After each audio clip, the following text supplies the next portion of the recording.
vous êtes donc au siège de l'ODIG, l'Observatoire de développement durable, produits et services des industries du Gabon, pour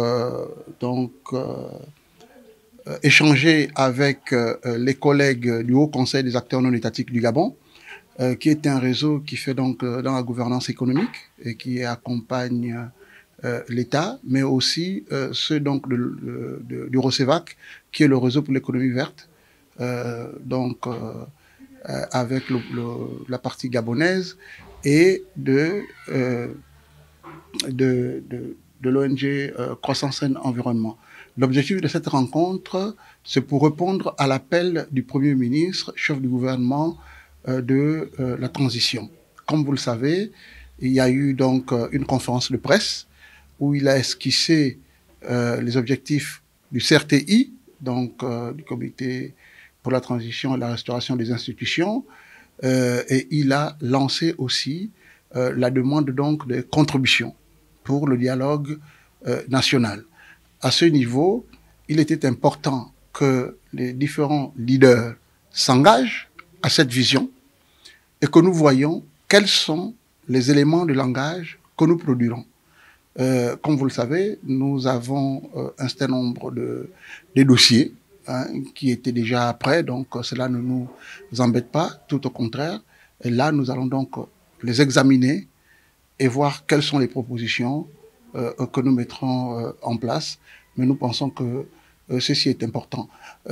Mais ce que nous commençons à structurer, c'est quelles vont être les recommandations que nous pourrions donner lors de ce dialogue. C'est ce qui est important. C'est pas, certes, les éléments de langage sont là, mais après, ce seront des recommandations fortes. Le président de la transition, le président Oligui, lors de son adresse à la nation et lors de sa prestation de serment, est revenu sur le code forestier. Nous avions déjà, à son temps, déposé nos mémoires devant la table du gouvernement sortant sur le code forestier. Nous avons, à son temps, discuté déjà avec les parlementaires pour repousser la loi unique sur le plan d'affectation des terres. Il en a parlé. Et donc, nous sommes plus ou moins en phase. Sur la question du développement, nous pensons que le Gabon peut être une puissance verte en devenir.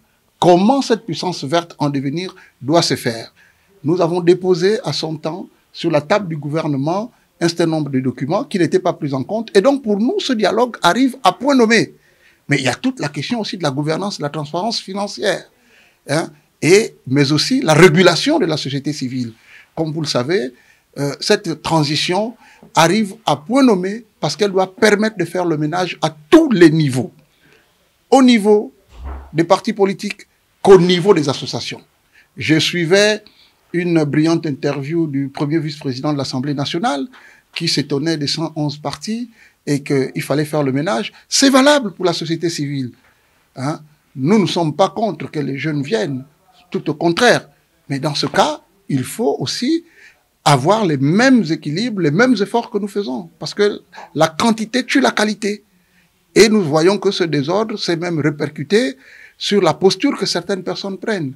Alors, donc, il est important que ce dialogue ne soit pas un dialogue vide, comme ce fut le cas de l'accord de Paris, où les recommandations n'ont pas fait l'objet de textes de loi, que cela ne soit pas comme le dialogue d'Angondje, où nous avons plutôt vu émerger des personnalités, mais qui n'avaient même pas leur place dans la société.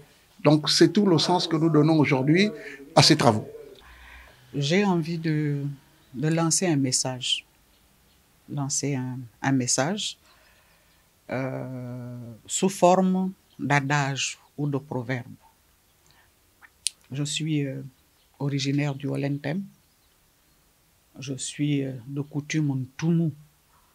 Et dans ma coutume, il y a un adage qui dit que un étranger trop pressé avait mangé un paquet d'escargots alors qu'on était en train d'apprêter un paquet de silures pour lui.